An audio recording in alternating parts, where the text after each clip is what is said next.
नमस्ते प्रणाम। हम किरण शर्मा, हम मंजू शर्मा अपना यूट्यूब चैनल पर सबके स्वागत करै छी। नमस्ते प्रणाम सभी फैमिली के प्रणाम, जते दाई माय चाची सुनबी दीदी सुनबी सबके प्रणाम करै छी।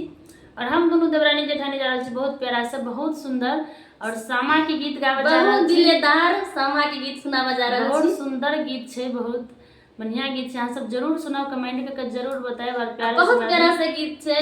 हम सब सामा जे दिन बनबै छी ते दिन वह सब गीत गावल जाय छै हमरा सब के गांव में। सामा बना के टाइम सेहो नजदीक आबि गेलै, तै के लके हम सब सोचलिए कि सामा के गीत गाबि ली। एहि के लके हम सब जा रहल छी सामा के गीत गावे। अहाँ सब जरूर प्यारा से और सामा के गीत सुनने के मन है त अहाँ सब के त हमरा जरूर कमेंट बॉक्स में जरूर बताएब, कमेंट में लिख के भेजब। हम जरूर अहाँ सबके गीत सुनाएब। बहुत प्यारा सा गीत है। हम सब जखन सामा बनबै छी तखन गावल जाय छै, जखन माटी कोरा जाय छै तखन गावल जाय छै। अब अहाँ सबके की होइ छै से सब कमेंट बॉक्स में बताएब हमरा सबके। बहुत प्यारा सा गीत छै। काने भाई